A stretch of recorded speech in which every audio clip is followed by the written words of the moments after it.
সবচেয়ে বঞ্চিত শ্রেণী হচ্ছে শ্রমিক শ্রেণী। আমার খুব কষ্ট হয় যখন আমরা দেখি যে একজন 6 বছরের বাচ্চা, 8 বছরের বাচ্চা, 9 বছরের বাচ্চা যখন থেকে একটা কারখানাতে গিয়ে হাতুড়ি পেটাতে হয়।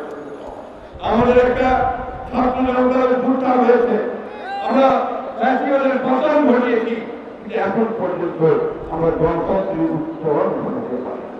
আমরা আজকে একটা ফ্যাসিবাদ মুক্ত পরিবেশে আজকের এই শ্রমিকদের ঐতিহাসিক দিবস মে দিবস পালন করছি। বন্ধুগণ, আমি গভীর শ্রদ্ধা জানাতে চাই আমাদের সেই সমস্ত শহীদ শ্রমিক ভাইদের যারা 1886 সাল থেকে তাদের অধিকার রক্ষার জন্য তারা প্রাণ দিয়েছেন, বুকের তাজা রক্ত রাস্তায় ছেড়ে দিয়েছেন, যার প্রতীক আজকের এই লাল রং।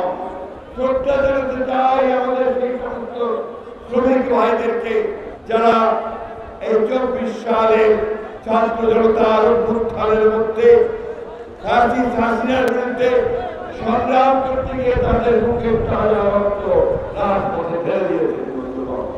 যে সবচাইতে বঞ্চিত শ্রেণী মানব জাতির মধ্যে যদি থাকে তার হচ্ছে শ্রমিক শ্রেণী।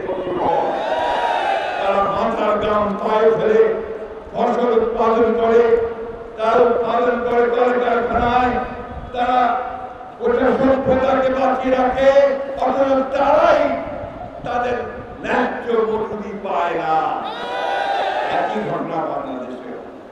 আমার খুব কষ্ট হয় যখন আমরা দেখি যে একজন 6 বছরের বাচ্চা, 8 বছরের বাচ্চা, 9 বছরের বাচ্চা যখন থেকে একটা কারখানাতে গিয়ে হাতুড়ি পেটাতে হয়।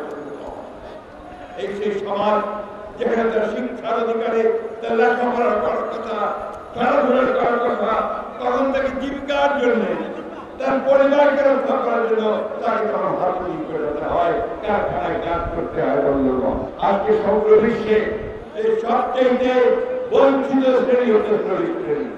যুগের পরিবর্তন হয়েছে, প্রযুক্তির পরিবর্তন হয়েছে, উৎপাদনের যে প্রক্রিয়া তার পরিবর্তন হয়েছে, এখন যন্ত্রের আবিষ্কার হয়েছে, কম্পিউটার এসেছে, কিন্তু শ্রমিক শ্রেণীর যে প্রয়োজন সেটা কিন্তু করেনি। বন্ধুগণ, আজকে বাংলাদেশে বারবার সরকার এসেছে, আমরাও এসেছি, শ্রমিক শ্রেণী সত্যিকার অর্থে যে কাজগুলো করা দরকার ছিল আমরা কিন্তু সেই কাজগুলো সবাই করে উঠতে পারিনি। শহীদ প্রেসিডেন্ট জিয়া রহমানই একমাত্র ব্যক্তি যিনি প্রথম সেটা উপলব্ধি করেছিলেন, উপলব্ধি করে তিনি অনেকগুলো কাজ করেছিলেন। প্রথম কাজ তিনি যেটা করেছিলেন শ্রমিক ভাইদের বললেন তাদের কর্মসংস্থানের জন্য তিনি যে গার্মেন্টস কারখানাগুলো চালু করেছিলেন, নতুন সুযোগ তৈরি করে দিয়েছিলেন। যার কিছু শ্রমিকদের জন্য যতটুকু কল্যাণমূলক কাজ করা দরকার আমাদের দল, আমাদের নেতা শহীদরা আজকে আমরা রাজনৈতিক ভাবে একটা অস্বাভাবিক পরিস্থিতি পাচ্ছি।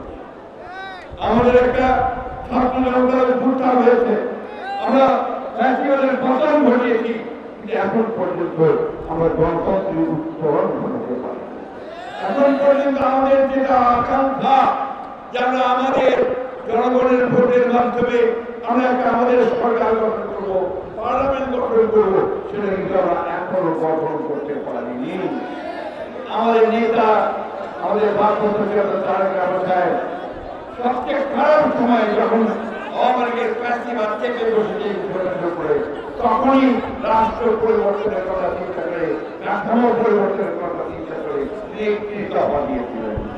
সুতরাং আজকে এই শ্রমিক জনসমাবেশ থেকে আমরা দাবি করছি অবিলম্বে সমস্ত সরকার যেগুলো একমত হয়েছে দলগুলো, সেই সংস্কারগুলোকে আপনারা ইমপ্লিমেন্ট করেন, সেগুলোকে কাজে সংস্কারগুলো নিয়ে আসেন এবং দ্রুত নির্বাচনের ব্যবস্থা করেন।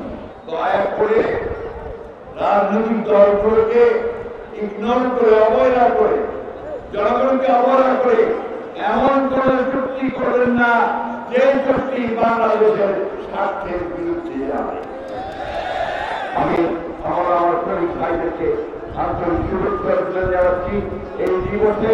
সেই সঙ্গে যে স্লোগানটি এই দিনের সবচেয়ে বড় স্লোগান, সমস্ত দুনিয়ার জনতাকে এক করে, সেই স্লোগান নিয়ে শেষ করতে চাই। দুনিয়ার